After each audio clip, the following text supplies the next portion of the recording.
ગુજરાત સરકારે ગાંધીના ગુજરાતમાં એટલે કે જે ગુજરાતમાં 60 વર્ષથી દારૂબંધી હતી તેને હટાવવાનો પ્રયત્ન આજે થઈ રહ્યો છે, ત્યારે આમ આદમી પાર્ટી આ સખત શબ્દોમાં વખોડી રહી છે.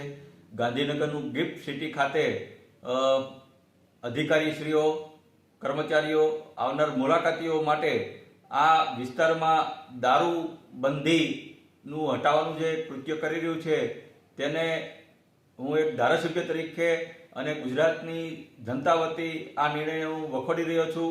આવનાર સમયમાં ચોક્કસપણે બજેટ સત્રમાં વિધાનસભામાં આ મુદ્દો અમે આમ આદમી પાર્ટી ઉઠાવશું અને સાથોસાથ માનનીય ગૃહમંત્રી એક જૈન હોય છે રાજ્યના અને આપણા દેશના ગૃહમંત્રી પણ એક જૈન છે, ત્યારે આપણા જૈન સમાજ અને આપણા હિન્દુ સમાજમાં દારૂ અને હિંસાને ક્યારેય આપણે પ્રાધાન્ય આપવામાં આવ્યું નથી. ત્યારે આ ગુજરાતની જનતા જોઈ રહી છે અને સાથોસાથ આ ભૂપેન્દ્રભાઈ પટેલની સરકારને હું કહેવા માગું છું કે તાત્કાલિક અસરથી એ જે દારૂબંધીની છૂટ આપવામાં આવી છે ગાંધીનગરના ગ્રીન સિટી ખાતે તેને તાત્કાલિક રોક લગાવવામાં આવે અને સાથોસાથ મેં લેખિત પત્ર લખી માગણી પણ કરી છે.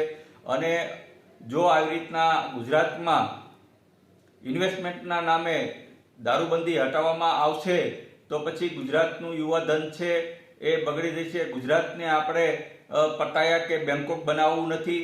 તો આવનારા સમયમાં શું ગુજરાત સરકાર ડાન્સ બાર પણ ખોલવા જઈ રહી છે? શું ગુજરાત સરકારનું શું મનસા છે? ગુજરાતને ગુજરાત બનવાની જગ્યાએ શું બેંકોક પટાયા બનાવવા માંગે છે? તો આવનાર સમયમાં ગુજરાતનું યુવા ધન છે એને બરબાદ કરવા ન જોઈએ. એટલે માનનીય મુખ્યમંત્રીશ્રીને વિનંતી કરું છું કે આ તાત્કાલિક આની ઉપર પ્રતિબંધ મૂકવામાં આવે. ગાંધીનગરનું આ જે ગિફ્ટ સિટી છે એ દારૂબંધી હટાવવાનું જે મુખ્ય કારણ છે તેમાં મોટાભાગના જે જમીનોના માલિક છે એ ગુજરાતના આઈએસ, આઈપીએસ અને મોટાભાગના સાંસદ, ધારાસભ્ય, મંત્રીઓની જમીનો છે. એના ભાવ રાતોરાત ઉચકાવવા માટે થઈ અને આ દારૂબંધી હટાવવાનું કૃત્ય જે થઈ રહ્યું છે તેને પણ આમ આદમી પાર્ટી સખત શબ્દોમાં વખોડી રહી છે.